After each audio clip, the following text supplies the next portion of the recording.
Judah. Then the Lord will, my God, will come, and all the holy ones with him. And so it does, in the context, talk about a second coming.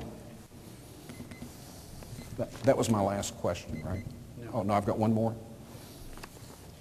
Oh, you done? No, yes. Okay. I've done three. Talk about jumping all over the Bible. Zechariah 14, we could probably do a debate just on that. Maybe one of these days we will. Look at verse 4. And that day his feet will stand on the Mount of Olives. I don't see it saying that that he will come from heaven on the clouds down and land on the Mount of Olives. It says, and in that day his feet will stand on the Mount of Olives. Jesus' feet stood on the Mount of Olives. We just looked at the Mount of Olives discourse, the Olivet discourse. Jesus, in fact, stood on the Mount of Olives. In fact, that's how Matthew Henry applies this particular verse. And then Tommy wants to know about the geophysical aspects of all of this. Well, look at the book of Micah. And I'm sorry I'm going back to the book of Micah, but since Tommy has gone back to the book of Daniel to try to prove about a rebuilt temple, which the New Testament never mentions, I'll go back as well. Look at Micah chapter 1, verse 3. For behold, the Lord is coming forth from his place. He will come down and tread on the high places of the earth.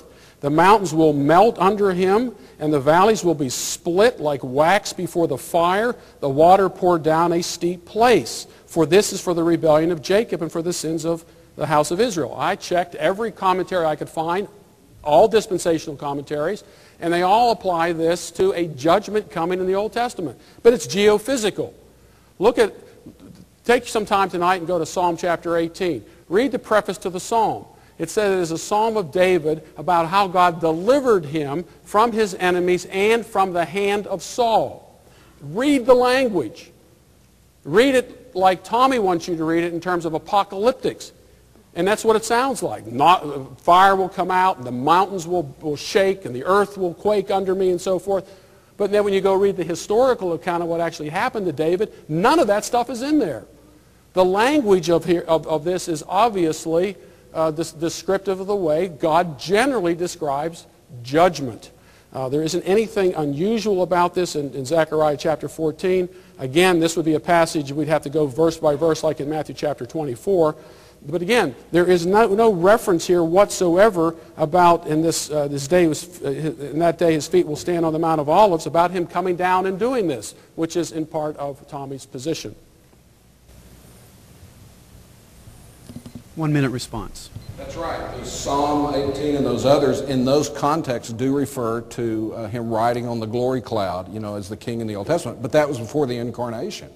Once the incarnation occurs, then the focus is on Christ returning. He lifted off from the Mount of Olives and said, this same Jesus will return exactly the same way. And so the focus after the incarnation is his coming.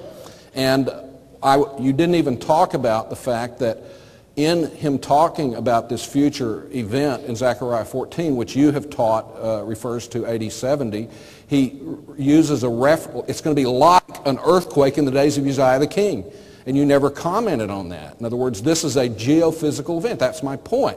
That's that kind of language. It's not cloud coming language, with him riding on the Ark of the Covenant in the Old Testament as he's going out, with the Jews to do their battle. That's a different kind of context. Here, it's related to something that actually happened. Our last lightning round question. Mr. Demar has the opportunity to pose a question. He has 2 minutes to do so. Well, I'm going to go back to my previous questions I had up here, which we didn't finish.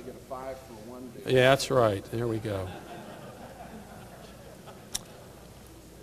New Testament verse that says the temple will be rebuilt. I'm going to take a little bit of this question time to answer this a little bit. Tommy refers to, again, passages by inference.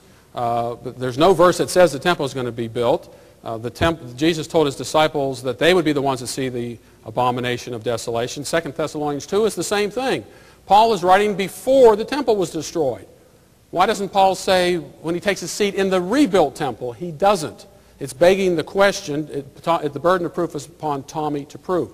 Verse 2. Apparently Tommy wasn't homeschooled because he can't count. The 3.5 years in the book of Revelation, there's used 5 times. Multiply 3.5 times 5, and you don't end up with 7. And I maintain that 3.5 year period, they're all talking about the same 3.5 year period. Okay, a New Testament verse that states that Antichrist will make a covenant with the Jews. Number 4, a New Testament verse that states that the Antichrist will break a covenant with the Jews. And a New Testament verse that states that the church will be raptured prior to a period of 7 years. Well, Gary, apparently you didn't learn how to read either, because these things are done in context. And in fact, it's controlled by the context. And that's why just because there's 5 mentions of 3.5 years in a passage doesn't mean that you sit and you ignore the context of what is being said and you take those numbers and just add them up like you're doing a little math problem, you know, or something like that. That's not the way it works. That's why when I gave my original answer, I said I believe that in the context, one reference refers to the first half of the tribulation, and in a second reference in there, it refers to the second half. 3.5 by 3.5 is 7. I was tempted by 4.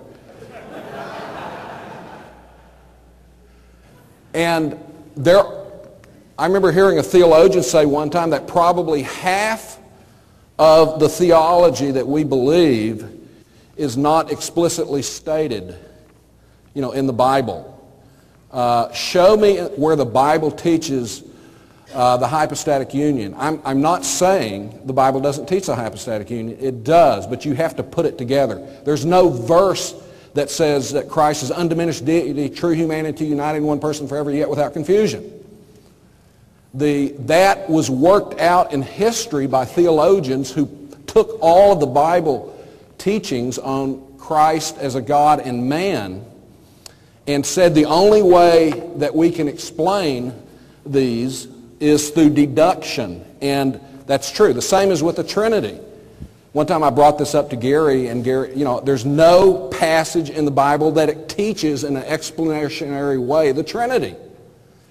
And Gary gave a rational explanation. In other words, if you add this scripture and this scripture and that, and he proved my point.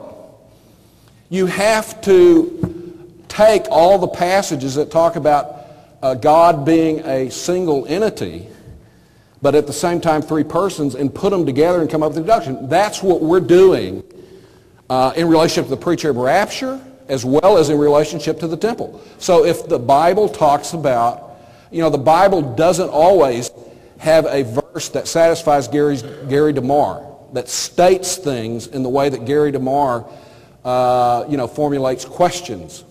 For example, he says, nowhere does the Bible talk about Christ coming back and reigning on earth in Revelation 20.